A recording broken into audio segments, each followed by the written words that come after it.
Olá, boa noite a todos. Aqui quem vos fala é o narrador clássico.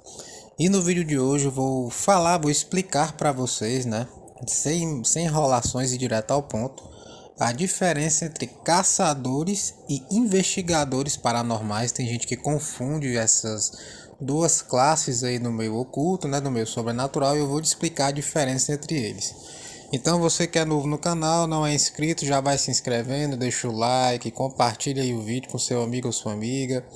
Ativa aí o sininho, né? O pessoal diz que é bom, né? Ativar isso daí para receber as notificações quando tiver vídeo novo aqui no canal. E eu sei que eu prometi vídeos com mais frequência, porque realmente está uma correria muito grande, mas essa semana farei o possível e o impossível para postar pelo menos uns 4 vídeos aqui para vocês, tá? Ajuda aqui o narrador a bater os 5.000 inscritos, a gente está cada vez mais perto. E fica ligado porque essa semana vai ter muito conteúdo interessante também. Agora, sem enrolação e sem mais delongas, vamos para o vídeo. Bom, pessoal, nesse meio sobrenatural, ocultista, esotérico, como você preferir chamar, né, como lhe cair melhor, ele tem muitas classificações, né, por assim dizer, ramificações, estágios, enfim. E dentre essas várias ramificações desse universo imenso chamado ocultismo, existem, né, seus personagens principais, por assim dizer. E existem os coadjuvantes secundários, é claro. E nesse meio, né, nesse universo gigantesco, os investigadores paranormais e os caçadores, né, são os aí chamados aí alguns pro lado bom, outros pro lado não tão bom assim, são sem sombra de dúvidas um desses personagens mais importantes que compõem esse meio sobrenatural, tá? E muita gente confunde esses dois, acham que são a mesma coisa. Tem gente que inclusive chama caçador de investigador e vice-versa. Mas eu vou explicar para vocês exatamente como é que funciona, né, a cabeça de cada um desses dois e o que de fato cada um faz nesse meio, tá? Começando pelos investigadores paranormais, isso mesmo, os famosos aí médiums, né, que nas suas horas vagas também vão para campo, né, vão ali para ação, não ficam só em casa e vão ali para a cena dos acontecimentos, para os locais onde tem relatos de presenças, aparições, ataques, para fazer sua investigação e identificar se naquele local realmente tem uma presença sobrenatural ou se é fake news, se é só conversa para boi dormir, tá? Mas antes de mais nada, os investigadores paranormais, os investigadores sérios, tá? Primeiro de tudo que eles não cobram pelas suas atividades, pelo menos na sua grande maioria não. Alguns, tá? Cobram por um serviço específico, geralmente aí quando esses investigadores têm uma organização, fazem parte de alguma organização e tem como função, por assim dizer, divulgar esta organização onde eles vão. Aí já entra uma questão de máfia também, uma outra coisa que já deixa um pouco de lado a virtude do sobrenatural em si, que é investigar e relatar, né, tentar ali filmar e provar para o mundo todo, né, para as pessoas em si, que o sobrenatural existe, que não é ficção. Primeiro de tudo, o investigador paranormal ele não vem de família, ele não tem um treinamento específico militar, Rambo preparado para matar, como muita gente pensa, né?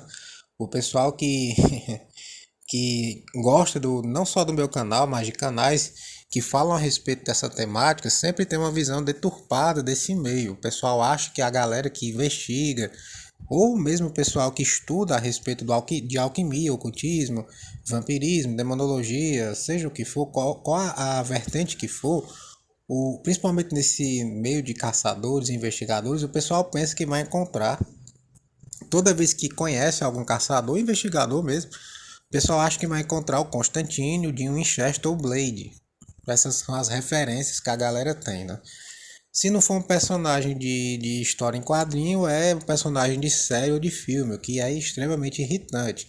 A galera do meio odeia, eu posso afirmar isso com todas as minhas forças, odeia essas comparações, ser comparado com esses personagens caricatos e totalmente sem graça.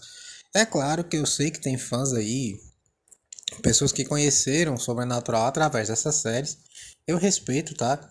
Mas comparar o pessoal que realmente faz isso na vida real com essa galera aí é muito complicado. Mas voltando ao centro aqui do vídeo, tá? Os investigadores, eles têm um dom natural pro sobrenatural. Como assim, narrador? Dom natural? Geralmente essas pessoas têm uma experiência sobrenatural na infância, ou são médiums, tá? Médiums clarividentes, tem alguns tipos de médium, vou fazer um vídeo depois só sobre cada tipo. Mas resumindo, são pessoas que conseguem ver o mundo espiritual de uma forma muito clara e conseguem interagir com ele. Geralmente são pessoas que já tiveram experiências com poltergeist, com possessões demoníacas, com encostos, enfim. Já tiveram uma experiência muito forte com o sobrenatural no passado e tem esse dom natural da mediunidade e procuram desenvolver, buscam um centro espírita, buscam estudar sobre esse meio para tentar entender do que se trata, antes de entrar em campo, por assim dizer. Então essas pessoas munidas do conhecimento e da experiência que tiveram começam a investigar casos sobrenaturais que acontecem nas regiões próximo onde ele mora. Ah, menina tem surto psicótico alegando ter visto Satanás. O cara vai lá e investiga, né?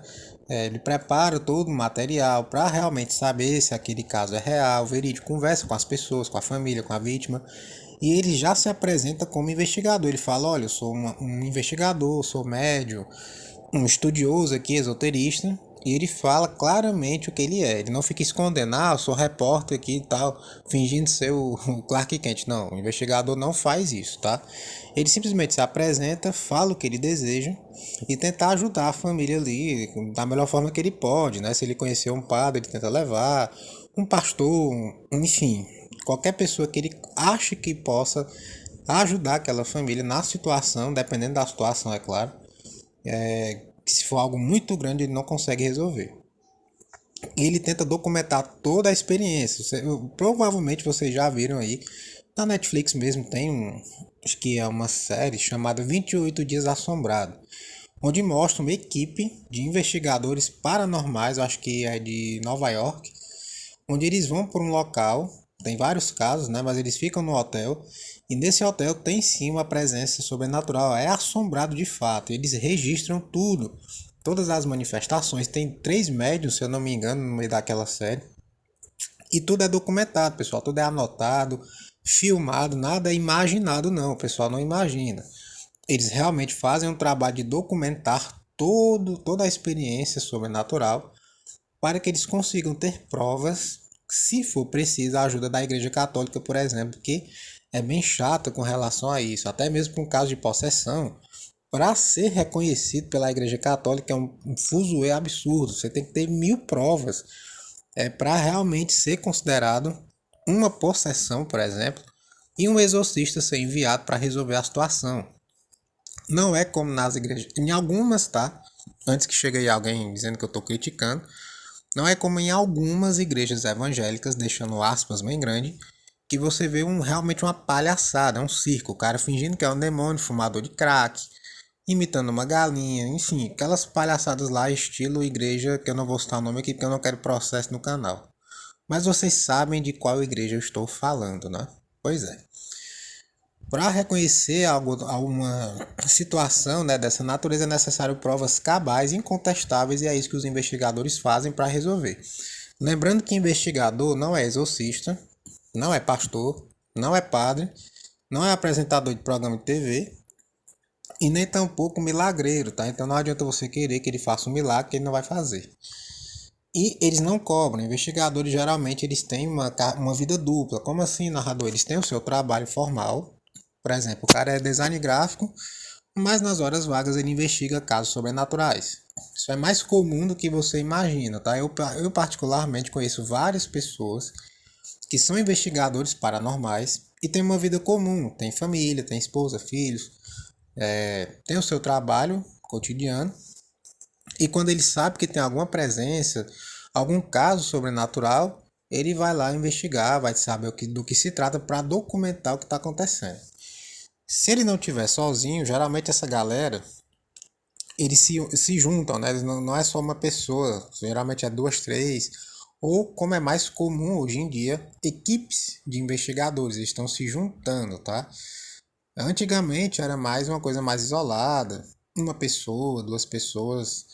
Geralmente as duplas eram muito comuns, inclusive foi Ed e Lorraine, né? Warren, que começaram isso daí, que começaram a popularizar a investigação paranormal. Lembrando que os Warren tem uma história bem controversa, ainda vou fazer um vídeo só sobre esse casal, mas eles não são tão bonzinhos quanto nos filmes foi relatado. Tem muita coisa escabrosa que eles faziam ali, desde cobrar pessoas pelas ajudas que eles davam, até de outras coisas aí mais cabulosas que eu vou falar mais pra frente, né, num próximo vídeo aí.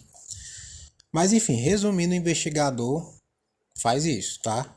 Qualquer coisa diferente disso é bruxaria, é lorota. Investigador paranormal faz isso. Inclusive eu fiz um vídeo aqui no canal ensinando pro pessoal como se tornar um investigador paranormal de um jeito simples, sem enrolação e pé no chão, tá? Porque tem muita besteira aqui no YouTube, principalmente Ave Maria. Tem cada coisa aqui que dá vontade assim de chorar quando eu escuto, porque o cara fala nos vídeos aqui que eu vejo, pessoal, ó, vou ensinar você a fazer isso aí, quando vai ver é uma receita de bolo, rapaz, é uma receita de bolo, pelo amor de Deus. Mas enfim, agora falando dos caçadores, tá? Pessoal, falar de caçadores é um tema espinhoso, porque tem muito maluco aí que acha que é caçador, mas é só golpista mesmo. E tem muito caçador que tá ficando maluco também. Tem esse problema. Por quê? Nesse meio sobrenatural, para a pessoa querer fazer parte disso, ela tem que ter um parafuso solto. Isso eu me incluo também, tá? Todo mundo que quer fazer parte disso tem um parafuso a menos, porque não é normal você querer isso. É um meio extremamente perigoso, é um meio onde você arrisca a sua vida, a da sua família, e muitas vezes você não tem nada em troca. Você só se ferra. Você só se arrisca e não ganha nada em troca. É sempre assim. Na maioria das vezes, tá? E com os caçadores não é diferente. Antigamente, tá? Na Idade das Trevas, vulgo Idade das Trevas, que eu sempre menciono aqui no canal, esses caçadores eles eram financiados pela Igreja Católica, tá? Isso começou com os Templários, depois vieram as Cruzadas, depois vieram os Cavaleiros da Ordem Sagrada e depois se tornou aí os caçadores aí da Terceira Ordem, que é chamado hoje em dia. Esses caçadores financiados pela igreja ainda existem até os dias de hoje, assim como os templários também existem. Claro que numa escala infinitamente menor, porque não tem mais o glamour nem o patrocínio que tinham antes, mas existe sim um pequeno grupo, pequenos grupos que ainda são financiados pela igreja. Óbvio, claro que você não vai encontrar, não vai sair por aí na igreja que tem aí na sua cidade, perguntando pro padre, pro coitado do padre, onde é que tá os caçadores lá dentro, tá? Ele não vai saber nem do que você tá falando. Isso, essa galera aí, quem sabe mesmo dessas coisas são os bispos, tá? Ou o próprio Papa.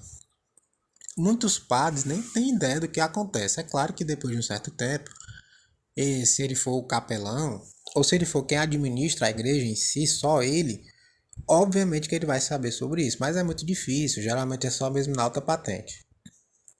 Ou então, pessoal, esses assuntos nem são tratados diretamente nas paróquias de certas cidades. Essa é coisa que é tratada só mesmo na arquidiocese ou então, né, no próprio Vaticano.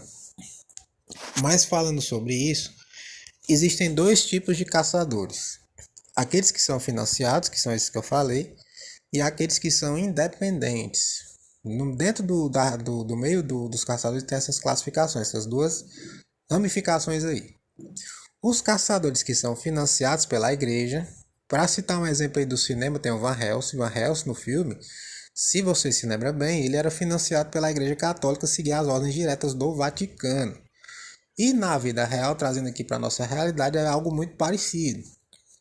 É claro que os caras não saem por aí quebrando parede, estourando o peito de seres sobrenaturais como o Van Helsing faz no filme, não é nada daquilo, tá? Não tenta dar aquela ação também não. Mas obviamente que tem sim um patrocínio. Eles têm um conhecimento muito maior a respeito das criaturas do meio sobrenatural e de como destruí-las. Isso é verdade, tá? Eles têm todo um aparato, uma proteção que a igreja dá para que eles não sejam presos, por exemplo. Porque eu tenho que lembrar vocês que, se por exemplo, se um caçador desses aí encontra um vampiro e mata este vampiro, sei lá, consegue cortar a cabeça dele, decapitar, o vampiro vai envelhecer todos os anos que ele tem para envelhecer e vai ficar só um cadáver seco no chão, como se fosse uma pessoa mumificada. Se um policial, investigador, delegado pega isso daí, vai pensar que o cara matou uma pessoa. Então esse caçador vai ser indiciado por homicídio. Então, para evitar esse tipo de coisa, a igreja já tem toda uma estrutura, todo um aparato de missões, né, para que esses caçadores não sejam pegos. Então, eles seguem determinadas ordens e têm o seu caminho facilitado. É algo muito parecido com o que acontece no filme do John Wick, ali naquela organização. Lembra bastante. Aquele filme ali, eu acho que ele foi inspirado nessas organizações, tanto vampíricas quanto desses caçadores, porque é muito parecido. A alta cúpula se parece demais com os anciões, demais, a Maria, praticamente a cópia dos anciões, aquilo ali, que governam tudo por debaixo dos panos, né?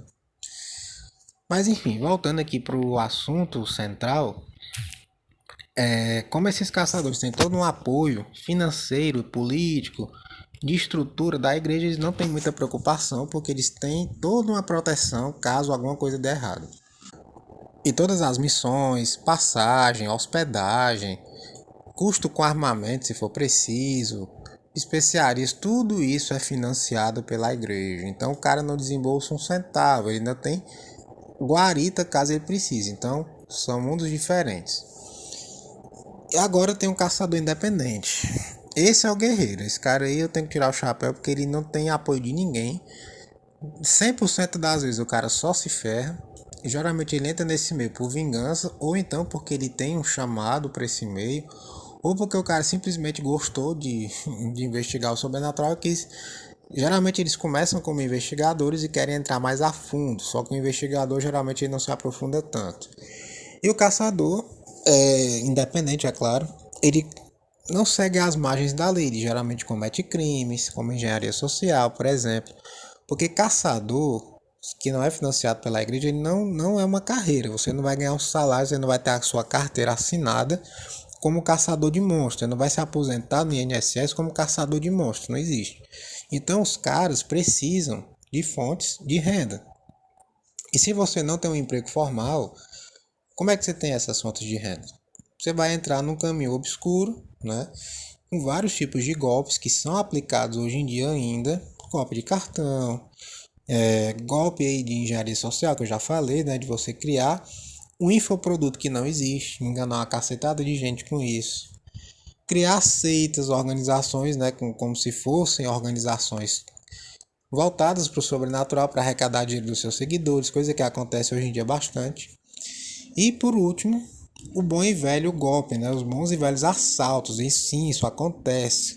Tanto que em 2014, se eu não me engano, quando eu comecei o primeiro canal, só que tinha aí era notícia de gente, né, de cargas que eram assaltadas por homens encapuzados que não queriam de forma alguma outra coisa a não ser recursos, né? Os caras não agiam com violência, eles só queriam recursos e depois que eles cometiam certos crimes, eles desapareciam completamente. Por quê?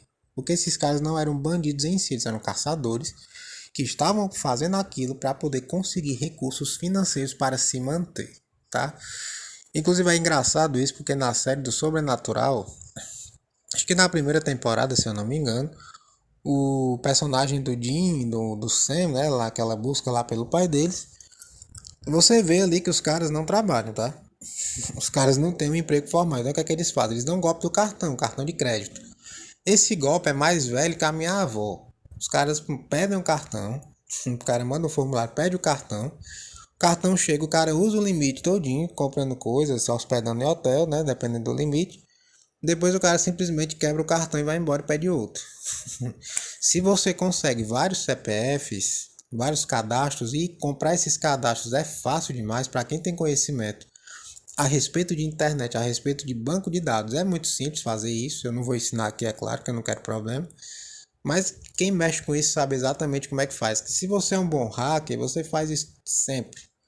E os caras vão vivendo assim, vai passando um ano, 2, 3, 4, 5, quando você vê passou 20, 30 anos. E os caras nunca trabalharam e conseguem se manter caçando assim. Os caçadores independentes fazem isso, tá? É claro que esses caras, na maioria das vezes, têm sim um psicológico bem complicado. Tem os loners, que eu já falei aqui, que são os loucão, o pessoal que é louco, né? São os caçadores que nem os caçadores querem por perto. Que os caras não conseguem discernir mais o que é realidade, o que é ficção. Os caras acham que tudo é maligno, que tudo é sobrenatural e querem simplesmente matar todo mundo. Inclusive eu já fiz um vídeo aqui falando sobre eles, tá? Enfim, essa é a diferença primordial, caçador do investigador. E dentro dos caçadores, os que são financiados e os que são independentes, tá? Deixando claro que com esse vídeo eu não quero incentivar ninguém a virar nenhum nem outro, tá? Esse aqui é um vídeo informativo, porque sempre tem alguém dizendo aqui, narrador, eu quero virar isso, quero virar aquilo. Como se eu estivesse, sei lá, mandando a pessoa virar alguma coisa. O meu canal, pessoal, é um canal de informação a respeito do sobrenatural. Eu não quero que ninguém vire nada, muito menos achando que eu estou influenciando. Porque esse meio sobrenatural, como eu sempre digo aqui em todos os meus vídeos, é uma grande merda. É muito perigoso você se envolver com isso. Todo mundo que se envolve com isso nunca sai ileso desse meio, tá? Você sempre vai pagar um preço por isso. Principalmente nesse meio de caçador, de investigador, você vai ter um prejuízo sim. Você vai colocar a sua vida em risco. Se você tem família, vai colocar a vida de todo mundo em risco também. Agora, se você é daquele tipo que quer pagar para ver e quiser se envolver, é por sua conta e risco, tá? Se der merda, não me procure, porque eu não vou resolver o seu problema. E deixando claro que o sobrenatural é para todos, mas nem todos são para o sobrenatural. Então, eu recomendo que você estude esse meio se você tem curiosidade, quer aprender, mas tente manter uma certa distância, porque é o melhor que você pode fazer hoje em dia, tá? Hoje o negócio está muito perigoso, está muito pior do que antes. Mas enfim, como diz o ditado, quem avisa amigo é. Enfim, pessoal, esse foi o vídeo de hoje, né? A minha explicação detalhada sobre o que são cada um desses dois e como é que eles vivem, como eles agem, como é que é o psicológico de cada um. Se você gostou e assistiu o vídeo até aqui, deixa aí o comentário, eu sou guerreiro, que eu vou mandar um salve, eu deixar um coração aí pra você. E lembrando que eu já estou gravando o vídeo de amanhã, então amanhã também tem vídeo pra vocês, haha, porque eu sou muito bonzinho. Enfim, pessoal, é isso. Com essas palavras românticas que eu vou deixando vocês por hoje. É como sempre um prazer estar aqui e até breve, meus pequenos.